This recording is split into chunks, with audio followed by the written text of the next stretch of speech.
each and everything which is around us is a mathematics. हमारे चारों हम जो भी कुछ देख रहे हैं,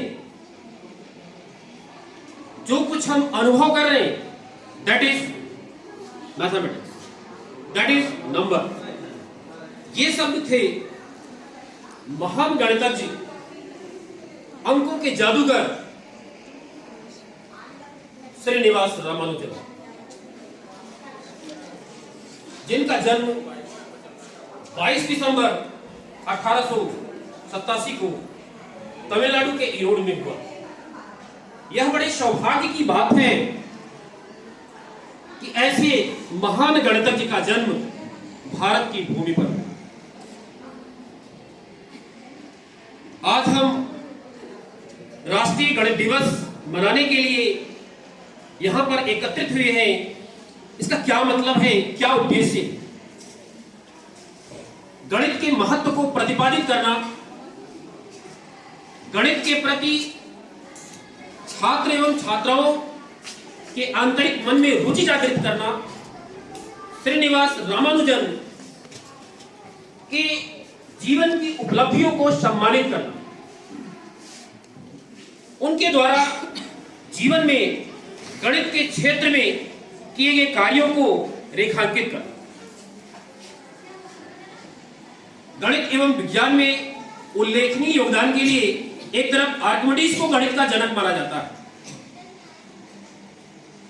तो प्राचीन यूनानी गणितज्ञ यूक्लिड को गणित का पितामह कहा जाता है।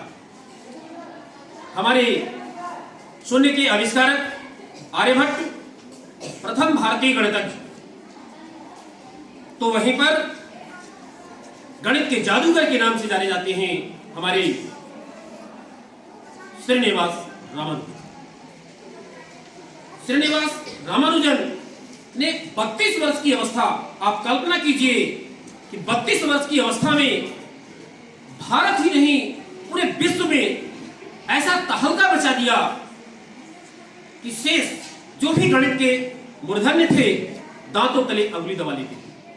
जब उनका पेज देखते थे, उनके पेज में क्या लिखा हुआ है, तो उनको लगता था जैसे पहली दूसरी का बच्चा, आप एक पेज दे दीजिए और पहली और दूसरी का बच्चा जिस तरीके से गोद देता है, ऐसे बड़े बड़े गणितज्ञों को श्रीनिवास रामानुजन का वो पन्ना लगता था, जिसमें उनके दिमाग की उपज मौलिक प्रमेय लिखी होती।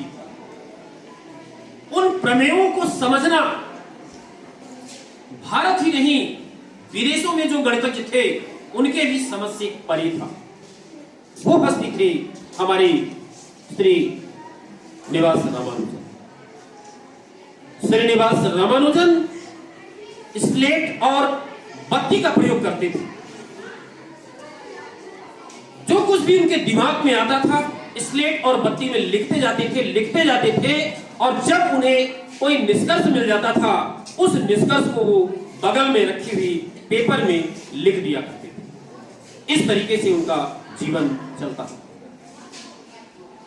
अब बात ये करें कि 32 वर्ष की अवस्था किस तरीके से क्या क्या उन्होंने किया, गणित के क्षेत्र में ऐसा क्या कर दिया, इन सब बिंदुओं पर आपसे चर्चा करनी है।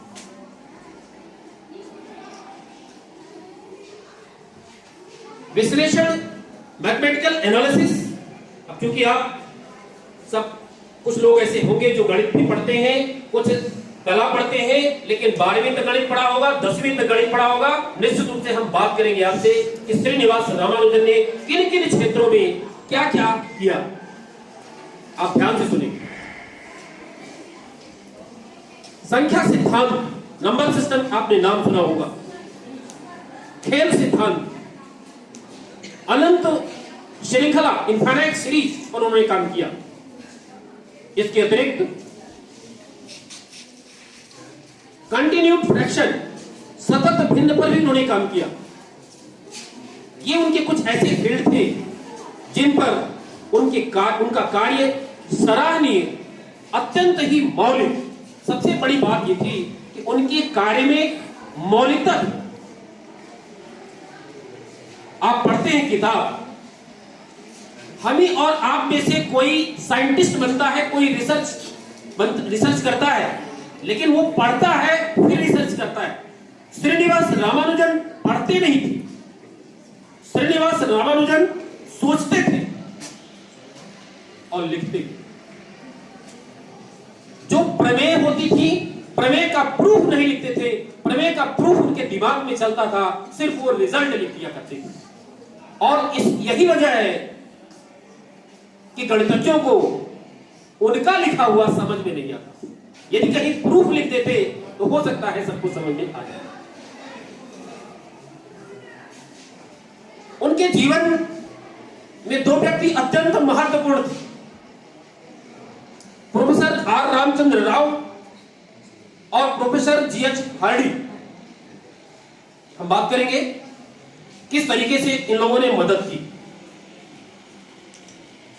विपरीत परिस्थितियों में ही प्रतिभा के प्रसून प्रस्फुटित होते हैं, यह आपने सुना होगा। कुछ ऐसा ही हाल श्रीनिवास रामानुजन के साथ। ये मध्यम वर्गीय परिवार से थे। इनके पिता के श्रीनिवास अयंगर एक कपड़ा व्यापारी के यहां अकाउंटेंट क्लर्क। यह बताने का हमारा उद्देश्य यह है कि उनकी आर्थिक पृष्ठभूमि क्या थी। इनकी माता सामान्य गृहिणी, स्थानीय मंदिर में गाना बजाना गा करके कुछ धनार्जन किया करती थी। पिताजी को बताई दिया कि प्राइवेट कपड़ा व्यापारी के यहां अकाउंटेंट क्लर्क। निश्चित रूप से इनके परिवार की जो स्थिति थी अत्यंत दयनीय थी, आर्थिक तंगी थी। लेकिन इन आर्थिक तंगियों के बावजूद गणित के क्षेत्र में उनका योगदान उल्लेखनीय।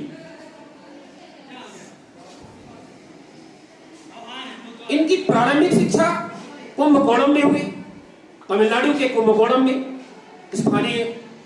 इसके पश्चात 1898 में इनका दाखिला हाई स्कूल में हुआ।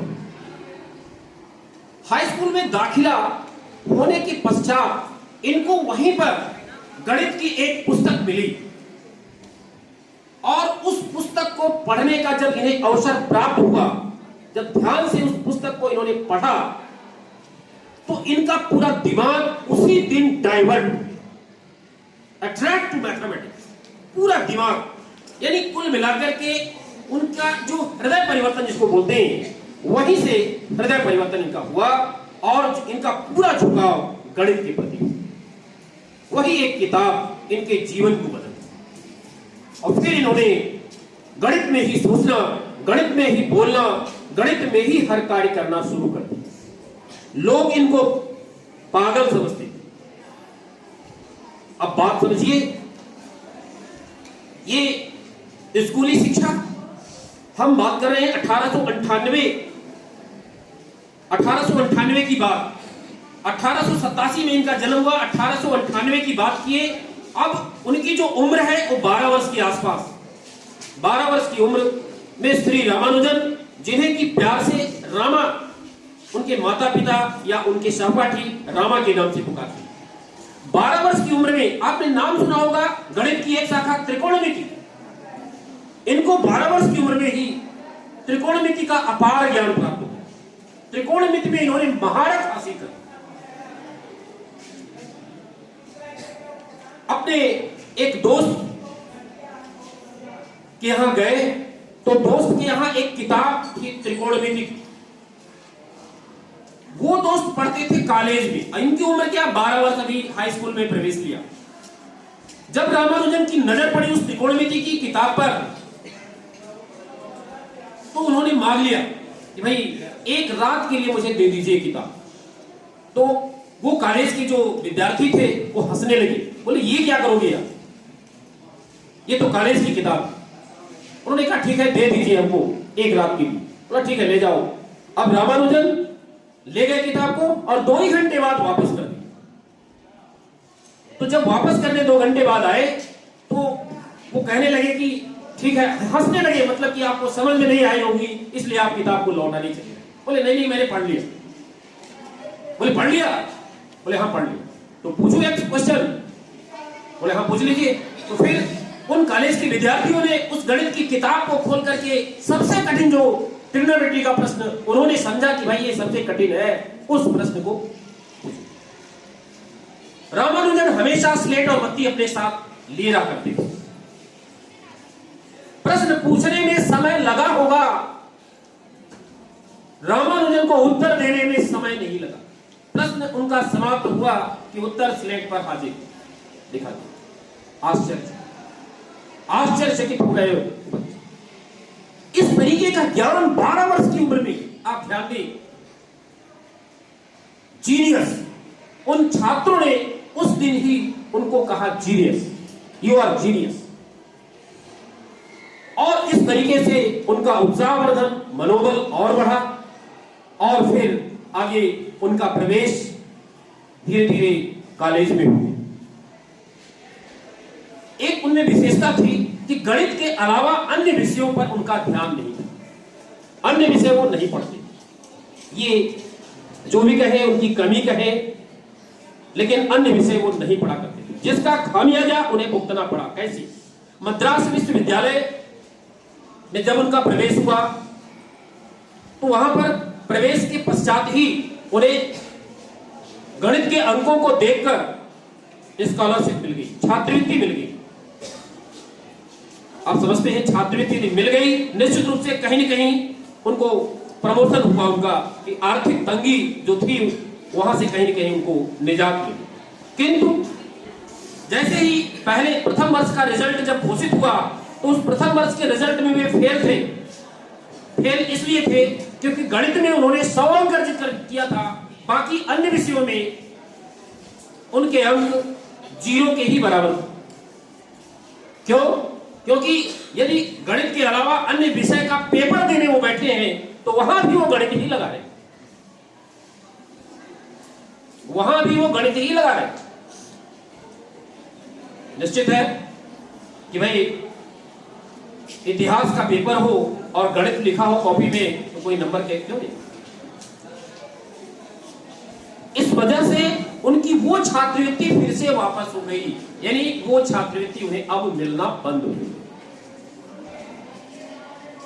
इस तरीके से 1904 की मैं बात कर रहा हूं, जब मद्रास विश्वविद्यालय में उनका प्रवेश हुआ। इसके पश्चात 1910 के आसपास उनका साक्षात्कार वहीं मद्रास विश्वविद्यालय में आर रामचंद्र राव से, आर रामचंद्र राव से जब उनका साक्षात्कार हुआ तब उन्होंने श्रीनिवास रामानुजन की क्षमताओं को पहचाना कि भाई ये आदमी जीनियस है, कुछ न कुछ कर सकता है। इसका मतलब है कि इस व्यक्ति को वो एनवायरनमेंट, वो सुविधा मिलनी चाहिए जिसका ये हकदार है। तो उन्होंने आर्थिक सहायता देना प्रारंभ किया। आर रामचंद्र राव ने जब उन्हें आर्थिक सहायता देना प्रारंभ किया तब से उन्होंने अपने निष्कर्षों को, अपने सिद्धांतों को पेपर में प्रकाशित करवाना शुरू किया। 1911 में उनका पहला पेपर प्रकाशित हुआ। पेपर प्रकाशित होने का मतलब है कि भाई उनके जो निष्कर्ष हुआ करते थे उन निष्कर्षों को राष्ट्रीय समाचार पत्रों में प्रकाशन हुआ। 1911। इसके पश्चात मद्रास विश्वविद्यालय में ही आर रामचंद्र एवं अन्य कुछ साथियों ने उन्हें सलाह दी कि भाई आप एक पत्र लिखो कैम्ब्रिज यूनिवर्सिटी। पत्र लिखने का मतलब है कि आप अपने निष्कर्षों को कैम्ब्रिज यूनिवर्सिटी को दो। हो सकता है कि वो लोग आपको बुला लें, क्योंकि आप जो काम करते हो यहां इंडियन को किसी को तो कुछ समझ में आता नहीं है। मींस यदि हमें समझ में नहीं आता है तो हम उसका इंपॉर्टेंस कैसे दें। हो सकता है कैम्ब्रिज यूनिवर्सिटी वाले आपकी बातों को, आपके प्रमेयों को, आपके निष्कर्षों को समझें और आपको एनवायरनमेंट दें, आपको सीखने का और अवसर मिलेगा। यह बात सुन करके श्रीनिवास रामानुजन ने पत्र लिखा कैम्ब्रिज यूनिवर्सिटी लंदन, जब वो पत्र पहुंचा कैम्ब्रिज यूनिवर्सिटी में विभागाध्यक्ष जीएच हार्डी के पास, तो जीएच हार्डी ने सामान्य रूप से देखा तो कुछ ऐसा पेपर में लिखा था, वही जैसा हमने बताया कि दूसरी और तीसरी के बच्चे गोद दिया करते ही, उन्होंने भी उठा करके ऐसे किनारे रखे। दोपहर को जब उन्होंने देखा पत्र को तो बस ऐसे ही देखा और किनारे रख दिया कि ये रद्दी है, कोई मतलब नहीं है इसका। किंतु शाम को जब फुर्सत 5 बजे के बाद फिर से देखा कि आखिर शायद लिखा ही क्या है, देख लेते एक बार क्या। जब वे देखने लगे तो उसने उन पत्रों में जो कुछ लिखा हुआ था, उन लिखी हुई चीजों में 50% चीजें तो जीएच हार्डी को समझ में ही नहीं कि आखिर क्या इसमें लिखा हुआ है, मीन्स उसका क्या मीनिंग, क्या उसका निष्कर्ष। 50% चीजें जो समझ में आई, उसके आधार पर उन्होंने निष्कर्ष निकाला कि जो भी व्यक्ति इसको लिखा है वह जीनियस, अत्यंत जीनियस है भाई। क्योंकि जब मैं नहीं समझ पा रहा हूं, मेरी समझ से बाहर है, इसका मतलब है कि निश्चित है कि उसमें कुछ न कुछ बात तो है। दूसरी बात, उसमें यह भी लिखा था कि अभी यह छात्र या इनकी जो उम्र है वह 15-16 साल के आसपास है। निश्चित रूप से हमारे जीएच हार्डी महोदय ने एक पत्र लिखा और पत्र लिख करके वहां से बाकायदा लंदन से 2 व्यक्तियों को भेजा कि आप जाइए और श्रीनिवास रामानुजन को यहां पर लेकर के।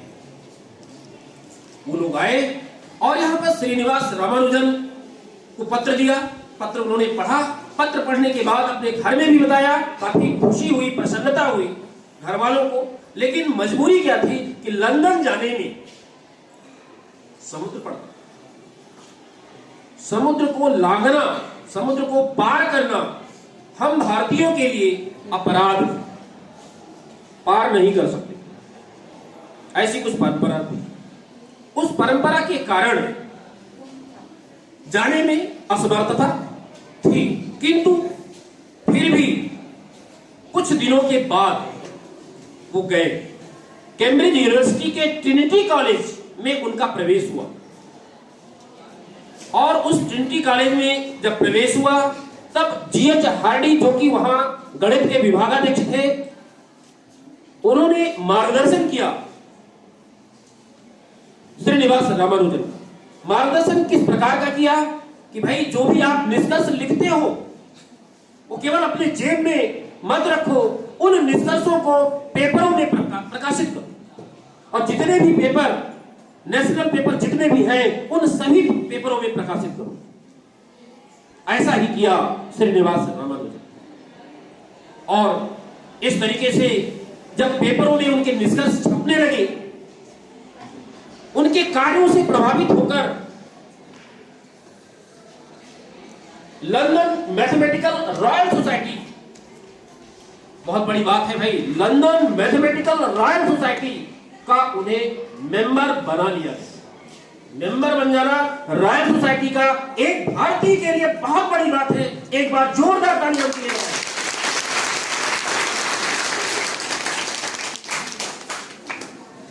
जब रॉयल सोसाइटी का मेंबर बन गए तो उधर ट्रिनिटी कॉलेज ने उन्हें फेलोशिप दी। ट्रिनिटी कॉलेज, जो कि कैम्ब्रिज यूनिवर्सिटी का कॉलेज था, वहां की फेलोशिप पाने वाले श्रीनिवास रामानुजन पहले भारतीय। बहुत बड़ी बात। इस तरीके से जब ये 2 चीजें हो गई तो इनका नाम पूरे विश्व में फैल गया कि भाई कोई है भारतीय जो कि लंदन में आकर के इस तरीके के निष्कर्षों को निकालता है। उन्होंने यह भी बताया था कि हम जब रात को सोते, ये ऐसी व्यक्ति की कहानी हम बताने जा रहे हैं। आप रात में सोते हो सकता है किसी दिन सपना आ जाता, लेकिन श्रीनिवास रामानुजन जब सोते थे तब भी गणित लगाते थे, जब सोते थे तो गणित लगाते थे और जागते थे तो गणित लगाते थे। अब आप सोचिए कि सोते थे तो गणित लगाते थे, ये बात आपके अंदर हजम न होती होगी। श्रीनिवास रामानुजन के जीवन पर एक फिल्म भी बनी हुई है, एक film, the man who knew infinity, the man who knew infinity, वह व्यक्ति जो अनंत को जानता था। यहाँ पर बैठे हुए हमारे छात्र एवं छात्राएं, आधे छात्र और छात्राएं ऐसे हैं जिनको हमने पढ़ाया है। हमारे मॉडल स्कूल, हमारे कन्या स्कूल से निकली हुई कुछ छात्राएं, छात्र यहाँ पर दिखाई दे रहे हैं। निश्चित रूप से इन्फिनिटी की डेफिनेशन हमने बताया है। वो इन्फिनिटी जो आज हम डेफिनेशन देते हैं, उस इन्फिनिटी के नाम से पहले जब इसकी खोज नहीं हुई थी, तब गणितज्ञ, बड़े बड़े गणितज्ञ डरा करते कि भाई इन्फिनिटी क्या है, और उसी इन्फिनिटी की व्याख्या किया था उस समय श्रीनिवास रामानुजन। और इसीलिए एक फिल्म उसी बिंदु को लेकर बनी कि the man who knew infinity, एक व्यक्ति जो अनंत को जानता है। आपको भी जब अवसर मिले तो श्रीनिवास रामानुजन के जीवन पर बनी हुई एक दो जो फिल्में हैं, आप उनको अवश्य देखें। श्रीनिवास रामानुजन के जीवन की सबसे बड़ी बात थीटा फंक्शन। हो सकता है कि आप सभी को समझ में ना आए थीटा फंक्शन क्या है, लेकिन आपको थीटा फंक्शन समझना होगा कि भाई थीटा फंक्शन एक ऐसा फंक्शन है जो कई चरों का फलन होता है, कई चरों का स्पेशल फंक्शन होता है। और इन्होंने थीटा फंक्शन में उन्होंने नॉर्मलाइजेशन किया, उसको सामान्यीकृत किया, और इसीलिए उनके नाम पर रामानुजन थीटा फंक्शन बना। ये रामानुजन थीटा फंक्शन ऐसा फंक्शन है जिसका उपयोग string theory, super string theory और एन थ्योरी में विभिन्न आयामों को स्थापित करने के लिए किया जाता है। इसके अलावा पाई का नाम सुना होगा आपने, पाई, जिसका मान कितना होता है 22/7। लेकिन पाई का जो मान 22/7 है, यह हम कैलकुलेशन को सॉल्व करने के लिए ले लेते।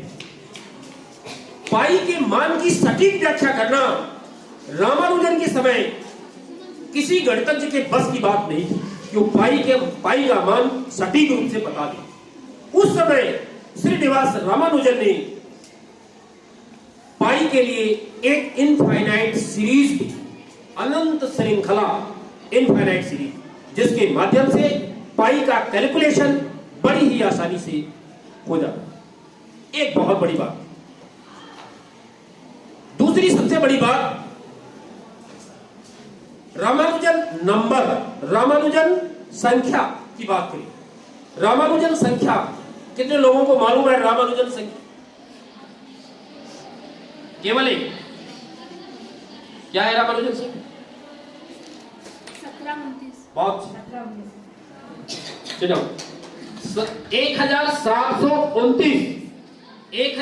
1729 ये रामानुजन संख्या के नाम से जाना जाता है। आज से सबको मालूम हो जाना चाहिए, तभी तो हमारे इस व्याख्यान का कुछ मतलब है। 1729 की मैं कहानी आपको बता रहा हूं। जीएच हार्डी एक समय वहीं पर लंदन में श्रीनिवास रामानुजन बीमार पड़े, हॉस्पिटल में एडमिट थे। जीएच हार्डी एक ऑटो से पहुंचे वहां देखने के लिए, हालचाल हुआ। हालचाल के बाद रामानुजन ने पूछा, आप कैसे आए? बोले टैक्सी से आए। टैक्सी का नंबर अजीबोगरीब नंबर था, अजीबोगरीब नंबर था। जीएच हार्डी का ऐसा कहना था 1729। जैसे उनके मुख से 1729 निकला, श्रीनिवास रामानुजन ने कहा, ये तो बहुत अच्छी बात है, 1729 तो बहुत अच्छा नंबर है। बोले कैसे? अरे 1729 एक न्यूनतम संख्या है। कैसी न्यूनतम संख्या? जिसे दो भिन्न तरीके से दो संख्याओं के घनों के योग के रूप में लिख सकते हैं। दो संख्याओं के घनों के योग के रूप में। कैसे? जैसे 10 का आप क्यूब कर दो, 10 का क्यूब करोगे तो कितना होता है? 1000। 9 का क्यूब कर दो 729। और फिर दोनों को जोड़ दो तो 1729। फिर दूसरा तरीका क्या है, 1 का क्यूब करो, 1 का क्यूब 1 और 12 का क्यूब करो 1728 आता है, और 1728 को 1 से जोड़ दे तो कितना हो गया 1729। यानी 1 का क्यूब धन 12 का क्यूब और उधर 10 का क्यूब धन 9 का। दो तरीके से लिखा जा सकता है, दो तरीके से लिखे जाने वाली यह एक न्यूनतम संख्या है, इसलिए यह महत्वपूर्ण। और इस प्रकार उस दिन के बाद इस संख्या को रामानुजन हार्डी संख्या या रामानुजन संख्या बोला जाता है। तो इस तरीके से रामानुजन के जीवन की यह एक महत्वपूर्ण घटना रामानुजन संख्या। इसके अलावा रामानुजन और जीएच हार्डी का जो मिलन था, यूं कहे कि सोने में सुहागा।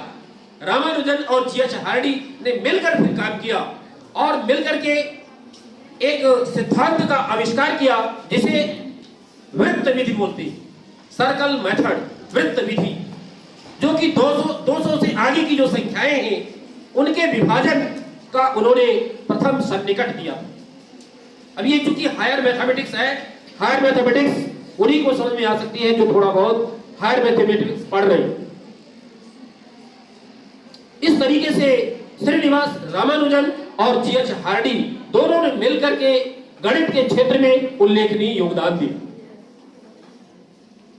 एक मैजिक नंबर दिया था, एक मैजिक नंबर की बात करेंगे। रब सबके पास है, 3 अंकों का ऐसा अंक लिखिए। ये मैं रामानुजन की बात कर रहा हूं। रामानुजन ने मैजिक नंबर दिया था। भाई आप आपके पास जानना चाहते हैं आप मैजिक नंबर, तो 3 अंक का एक नंबर लिखिए जिसमें पहला अंक और लास्ट वाले अंक में 2 का डिफरेंस हो, 2 का अंतर हो। यानी यदि पहला अंक 1 है तो अंतिम वाला अंक क्या होगा 3। लिखिए, पहला अंक 1 और अंतिम वाला अंक कितना लिखेंगे 3, और बीच में कोई भी अंक लिख लीजिए, बीच में कोई भी अंक लिख लीजिए। पहला अंक 1, अंतिम वाला अंक कितना 3, और बीच में कोई भी अंक लिख लीजिए जो आपकी इच्छा हो। 3 अंक की एक संख्या लिख लिया। अब इस संख्या को पलट दीजिए, पलट के संख्या लिखिए क्या आ रही है। कुछ लोग कर रहे हैं क्या, कुछ लोग लिख रहे हैं। एक संख्या आपने लिख लिया, उसको पलट के संख्या लिख लिया, और फिर देखिए कि दोनों में कौन सी संख्या बड़ी है। बाद में जो लिखे होंगे वो संख्या बड़ी होगी। उस बड़ी वाली संख्या में से छोटी वाली संख्या को घटा दीजिए, बड़ी वाली संख्या में से छोटी वाली संख्या को घटाइए। घटाने के बाद जो संख्या मिली उस संख्या को भी पलट दीजिए, और पलटने से जो संख्या प्राप्त हुई है और इसके घटाने से जो संख्या प्राप्त हुई है, इन दोनों को जोड़ दीजिए तो सबके रिजल्ट्स एक समान होंगे। सबके रिजल्ट्स एक समान, बीच में चाहे जो भी संख्या लिया हो। किसी ने किया क्या? फिर से कर लीजिए, सीख लीजिए। रामानुजन की जयंती आज राष्ट्रीय गणित दिवस है। एटलीस्ट 3 नंबर का एक मैजिक आप भी आज सीख लीजिए। आपको भी याद रहेगा आज का यह राष्ट्रीय गणित दिवस। हमारी छात्राएं काफी उत्सुक है, काम कर रही हैं और निश्चित रूप से रिजल्ट बताएंगे कि रिजल्ट कितना आया। चलिए, लिखा आपने? कोई नंबर लिखा? किसी ने लिखा क्या? कोई गणित पढ़ते हैं क्या? नहीं पढ़ते हैं, फिर भी एक संख्या तो लिख सकते हैं भाई, 3 अंक की संख्या तो लिख सकते हैं। क्या हमारा ये शासकीय महाविद्यालय इतना गरीब है, इतना गरीब है गणित में कि 3 अंक की संख्या नहीं लिख सकते? पहली वाली संख्या 1, लास्ट वाली संख्या आपने अंक बता दिया 3, और बीच में कोई भी अंक लिख लीजिए।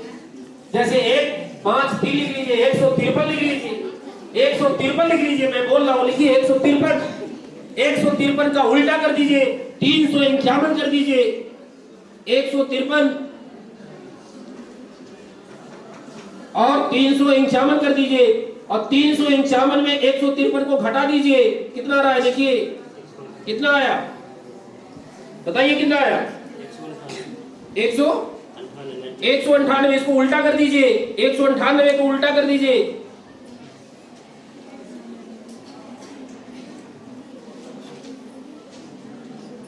और देखिए 1089 आप दोनों को जोड़िए, 198 और उसको उल्टा करिए 891, दोनों को जोड़िए 1089 आता है कि नहीं आता?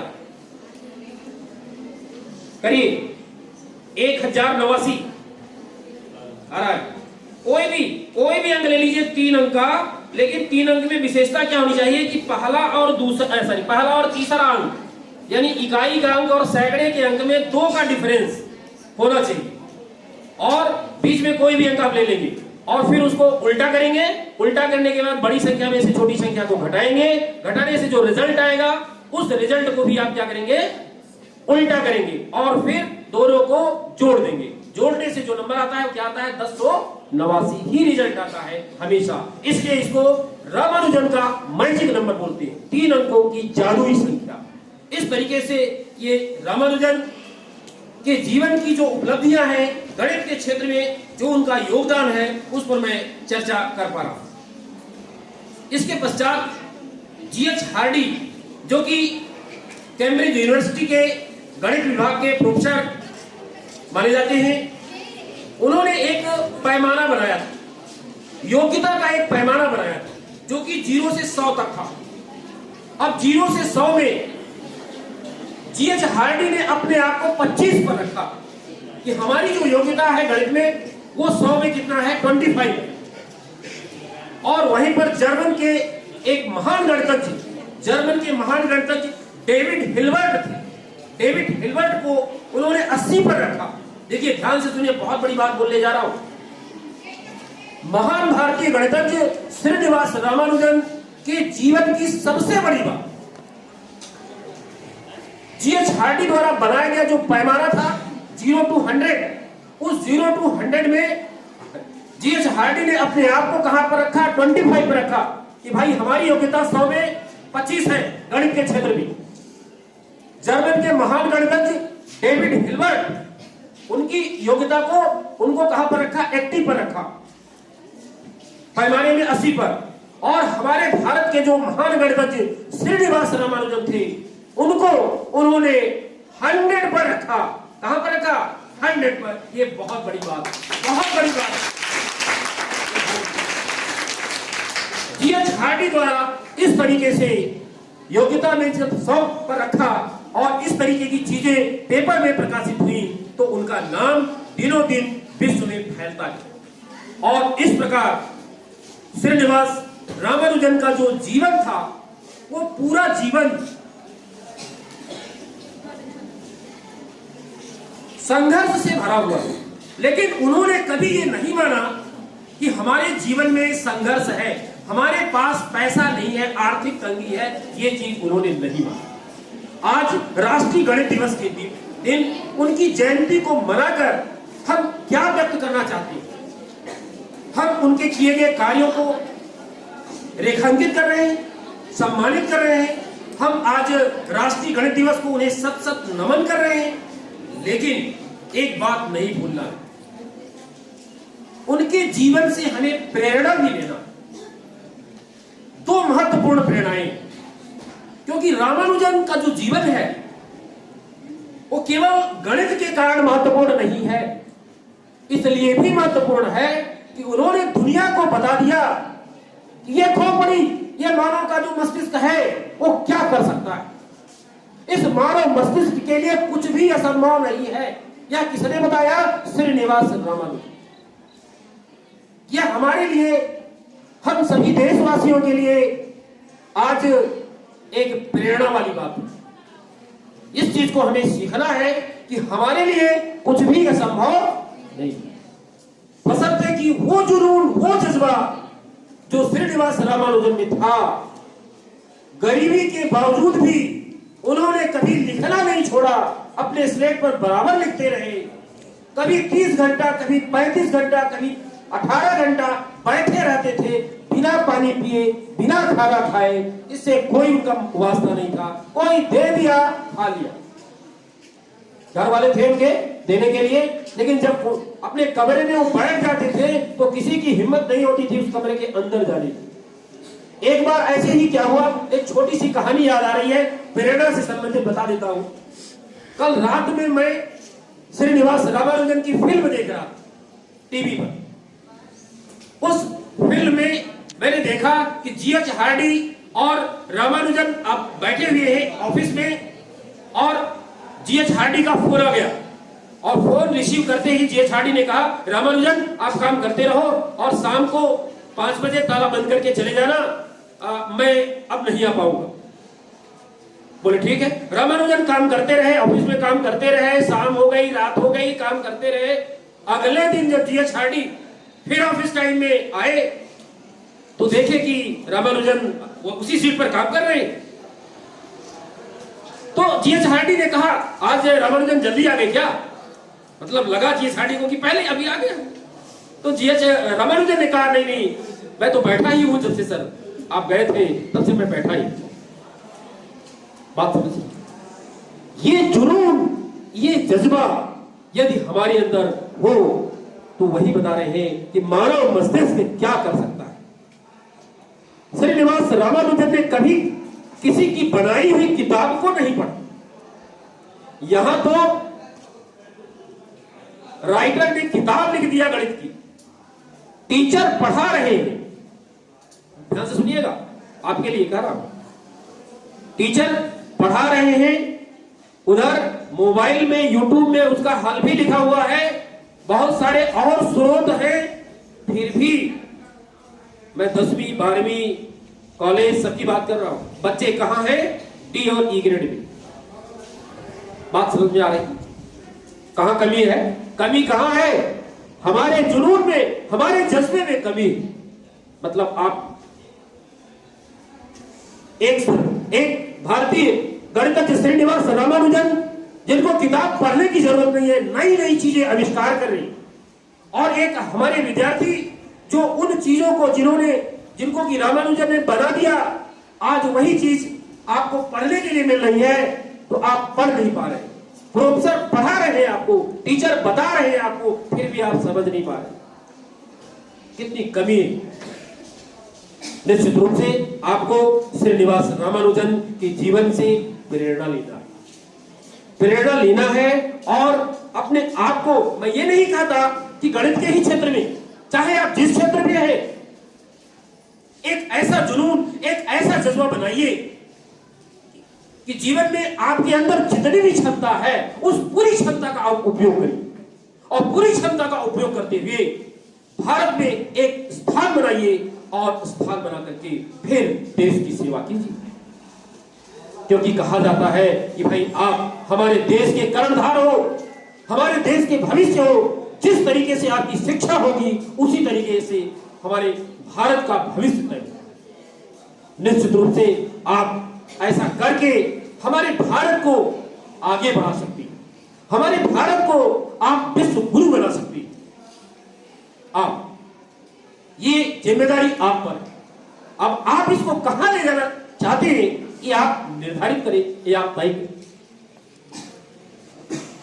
आज राष्ट्रीय गणित दिवस पर गणित के महत्व को बताना भी हमें नहीं भूलना चाहिए। गणित का कितना महत्व है आप सभी जान ही चुके हैं। मैं विगत 20-22 वर्षों से मॉडल स्कूल देवसर, उत्कृष्ट विद्यालय देवसर, शासकीय कन्या विद्यालय देवसर में अपनी सेवाएं गणित विभाग में दे रहा हूं। निश्चित रूप से हमारे पढ़ाए हुए छात्र अच्छे अच्छे पदों पर आज भी सुशोभित हैं। फोन करके बात होती है, वैसे भी कभी मुलाकात होती है। निश्चित रूप से आप में से भी कुछ ऐसे विद्यार्थी हैं जो हमारे पढ़ाए हुए हैं। हमारा सभी के लिए आशीर्वाद है कि आप बहुत आगे तक जाओ, बहुत आगे तक जाओ, और ऐसे मुकाम पर जाओ कि हमें भी देख करके गर्व हो, ये हमें लगे ये हमारा विद्यार्थी, ऐसा हम कहें। इस तरीके से आज राष्ट्रीय गणित दिवस के अवसर पर, चाहे वो कला का विद्यार्थी हो, चाहे वो विज्ञान का विद्यार्थी हो, एक कला का विद्यार्थी, क्या समझते हो, कला के विद्यार्थी को गणित की जरूरत नहीं है। एक कला का विद्यार्थी जब किसी कला का निर्माण करता है, जब किसी कलाकृति को आकार देता है, रूप देता है, वहां एक एक इंच, एक एक सूत, एक एक पाई की जरूरत होती है। बिना नापे कोई कलाकार अपने आकृति का निर्माण नहीं कर सकता। इस तरीके से चाहे वो कला का क्षेत्र हो, चाहे संगीत का क्षेत्र हो, चाहे वो विज्ञान का क्षेत्र हो, हर क्षेत्र में गणित की जरूरत है। किसान के लिए, एक व्यापारी के लिए गणित की जरूरत है, एक विद्यार्थी के लिए, एक सामान्य व्यक्ति के लिए उठने से लेकर जब आप उठते हो तो सबसे पहली नजर कहां पड़ती है? पहली नजर बताए, पहली नजर कहां पड़ती है? सो के उठते हो गाड़ी, आज तो लेट हो गया, 6:30 बज गया, उठना तो 6 बजे था लेकिन 6:30। ऐसे कुछ विचार आपके मन में आती घड़ी पर, जब गया दिमाग तो भाई 6:30 क्या है? दिस इज अ मैथमेटिक्स, ये तो मैथमेटिक्स। तो उठने से लेकर के दैनिक जीवन में जितने भी काम आप करते हो, चाहे जो करता हो, भारत का हो, विश्व का हो, कोई भी व्यक्ति हो, यदि वो कुछ भी कर रहा है, खड़ा है, तो भी गणित के संदर्भ में ही काम कर रहा है। आप गणित से दूर नहीं हो सकते। गणित एक ऐसा क्षेत्र है जो हर क्षेत्र में, हर विषय में समाया हुआ है। यह है गणित की महत्ता। गणित पढ़ करके आप क्या कर सकते हो? मान लो आप केवल गणित पढ़ते हो, ये तो ठीक है, गणित सबको पढ़ना जरूरी है, सामान्य गणित का ज्ञान सबको होना ही चाहिए। लेकिन एक गणित पढ़ने वाला मीन्स गणित उसकी रुचि की विषय है और वह गणित में अपना कैरियर बनाना चाहता है, तो वह क्या कर सकता है? तो गणित के क्षेत्र में हम इंजीनियरिंग टेक्नोलॉजी के क्षेत्र में जा सकते हैं, कंप्यूटर के क्षेत्र में जा सकते हैं। आज देखिए कंप्यूटर का एक बड़ा ही उभरता हुआ क्षेत्र आया है, उस क्षेत्र का नाम आप लोग बता सकते हैं? कंप्यूटर के क्षेत्र में एक बड़ा ही लेटेस्ट उभरता हुआ क्षेत्र, उस क्षेत्र का नाम आप बता सकते हैं? किसी को है आइडिया? आज कंप्यूटर के युग में आप जी रहे हैं, निश्चित रूप से जो लेटेस्ट ट्रेंड आ रहे हैं उनकी जानकारी तो आपको होनी चाहिए।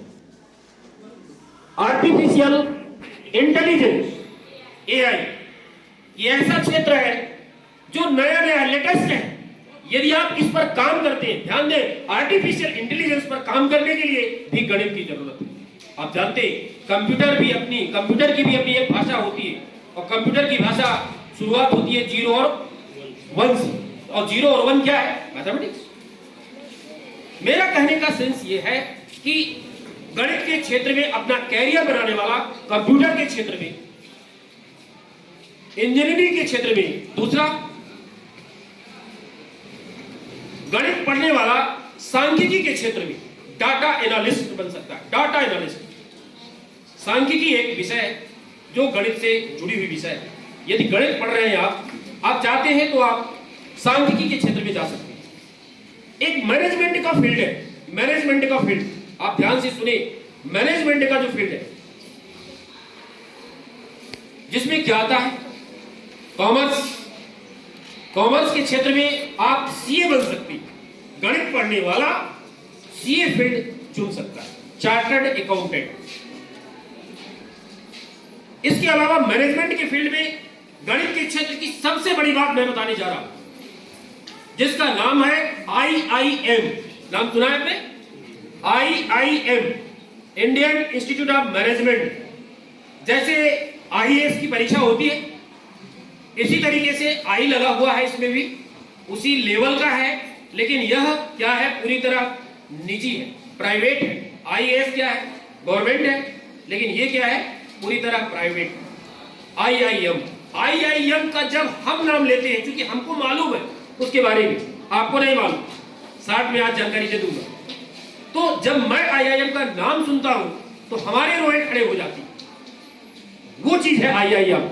IIM में आप जानते हैं किसी परीक्षा को जब हम पास करते हैं तो उसमें इंटरव्यू देना होता है।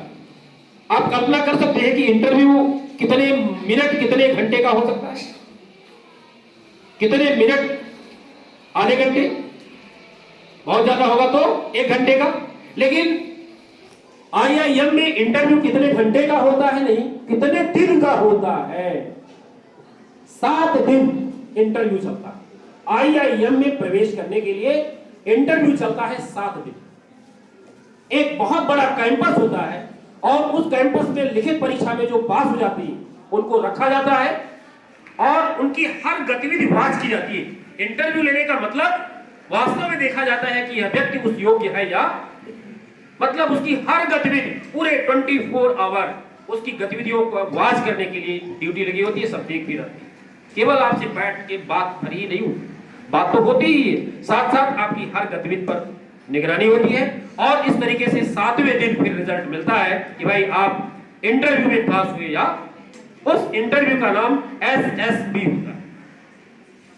तो इस तरीके से ये जो IIM होता है, इस IIM की जो लिखित परीक्षा होती है वह भी काफी कठिन होती है। उसमें मेन होता है गणित और अंग्रेजी, दो ही परीक्षाएं होती है। तो जिनकी गणित बहुत अच्छी है, जिनकी अंग्रेजी बहुत अच्छी है, वो इस लाइन में जा सकती है। आइए, मेरा कहने का मतलब है कुछ फील्ड जो हमारे दिमाग में थे हमने बता दिया कि गणित यदि आप पढ़ रहे हैं तो कहां कहां किन किन क्षेत्रों में अपने कैरियर को आप बना सकते हैं। क्योंकि आज राष्ट्रीय गणित दिवस है, गणित दिवस पर ही बात करना कि भाई गणित के क्या फ्यूचर है, गणित का क्या महत्व है, निश्चित रूप से महत्वपूर्ण है आपके लिए। इस तरीके से रामानुजन का जो पूरा जीवन था, पूरा का पूरा जीवन उनका भरा हुआ था उपलब्धियों से, सुंदरताओं से, गहराइयों से। एक हमारा उनका जन्म भारत में हुआ, इसके लिए हम सब भारतवासियों को गर्व होना चाहिए कि ऐसे इतने जीनियस, अद्वितीय प्रतिभा के धनी महान श्रीनिवास रामानुजन का जन्म हमारे भारत में हुआ। यह हमारे लिए, हम सब भारतवासियों के लिए बहुत बड़े गौरव की बात है। आज राष्ट्रीय गणित दिवस पर उन्हें सत सत नमन करते हुए आप सभी को राष्ट्रीय गणित दिवस की शुभकामनाएं प्रेषित करते हुए मैं अपने वाणी को विराम देता हूं। बहुत बहुत